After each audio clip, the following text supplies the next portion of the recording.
The Honorable Chief Justice and Associate Justices of the Supreme Court.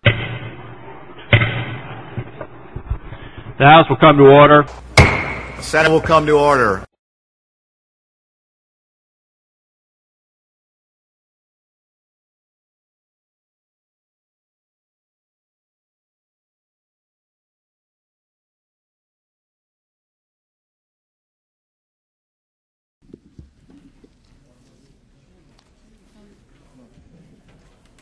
He wanted to do a couple more spaces. Yes. Yeah. And also, John, recognized, Chairman. Thank you, Mr. Chairman, members. House Bill 3222 will allow judges to carry a concealed weapon into judicial proceedings. Motion's been made and properly seconded. Any questions? Representative Bass, you're recognized. Mr. Chairman, I apologize. I'm sort of at a disadvantage. For some reason, the notebook that I normally have is my office got all out of order, so I'll have to ask, do we have any amendments on this, or? No amendments as filed. Okay, and this bill would just allow them, by this legislation, to carry in the courtroom, correct? That is correct. Without any training or anything? They have to have the handgun carry permit training. Okay, but last year and I'm trying to reach back in my memory, but we set this where that these judges would have to at least be on the same page with their courtroom security officers that are in there also, unless I'm badly mistaken, or they would take the same training. And ladies and gentlemen, I guess my concern with this is that we're putting judges in there with a gun, and then your courtroom security, which is required, officers to be on, just not jihading at all. I have a big concern with this. Now, with them carrying a gun everywhere else or in the courtroom with some training, I'm all for it. But I have a problem with us doing this, ladies and gentlemen, without some kind of training. This bill just says walk in there with it, and the judge is sitting on the bench facing all of the crowd and all the officers, and I think if you check, probably most sheriffs across the state would feel the same way that I do. So, as I've told you, I'm going to have to oppose your bill. I think the world of the sponsor is just, I just don't think this is appropriate.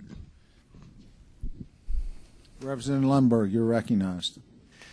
Thank you, Mr. Chairman. And I have to concur. So that yesterday we talked, in fact, in full judiciary about the precedent that we set with corrections officers and others. And I think that was a good benchmark to have. I think most of the courtrooms have armed deputies inside there.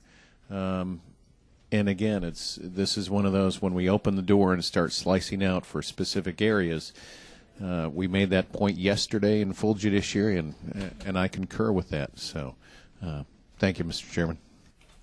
Any other questions? Representative Rich. Thank you, Chairman Rich. Mr. Chairman. Deputy Speaker, does this just apply to courtrooms? It doesn't give them authority to carry in other places but their own courtroom during the judicial proceeding? That's my understanding. Yes, it says during judicial proceedings.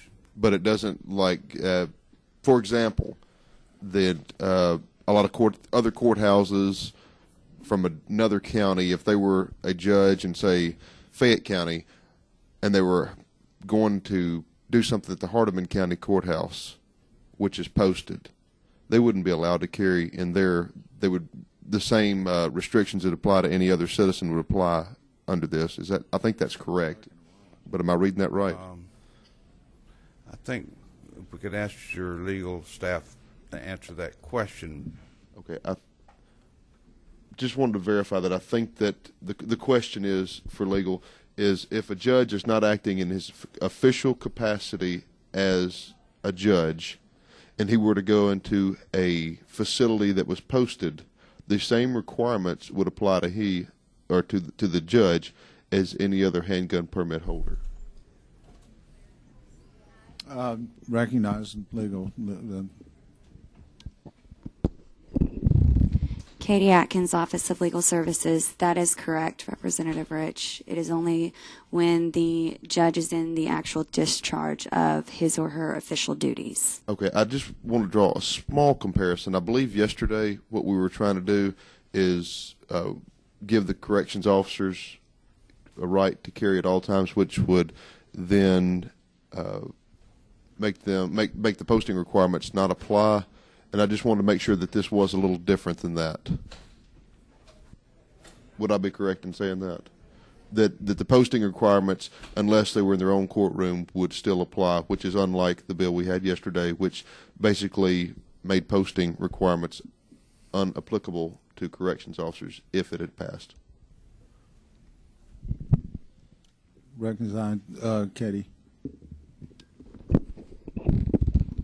If could you repeat your question one more time? Sorry. I probably can't. The posting requirements would apply to prevent a judge from carrying if they were not in the actual discharge of their official duties. Thank you. But yesterday's bill, the one that had to do with corrections officers, if it had passed, then the posting requirements would not be applicable to them, correct? Correct. Okay, so it's a little bit different. I just wanted to see if it was the bills were different. Representative Bass, you're recognized. Thank you, sir. And I totally agree with Representative Rich. They are separate, and we're not creating it where the judges can do as was wanted with the correctional officers yesterday.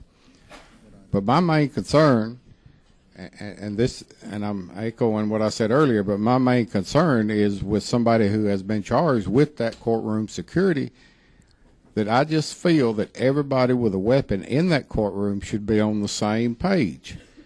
And all we're asking the judges to do is spend a little of their time, if they're that concerned, and be on the same page as every other officer that's in that courtroom. That's all that we're asking. I have no problem with them carrying outside of it, just like anybody else. I think they should carry and probably need to carry. But in this case, I think if they're going to be in a confined courtroom, that they just need to be along the same lines as everybody else that's in that room. Thank you. Motion has been made on the amendment. Second. There's no amendment. Motion's been made on the bill. Seeing no objection, all those in favor of sending this to full committee signify by saying aye. Those opposed say nay. No. Moves to full committee. All right. Roll call, Madam Secretary. We call the roll. Representative Bass. Representative Camper. Representative Dennis. Representative Lundberg. He's not here. Representative Rich. Representative Santani. He's not here. Chairman Coley. No. Your nose prevail. The noes. I'm sorry. Thank you, Mr. Chairman.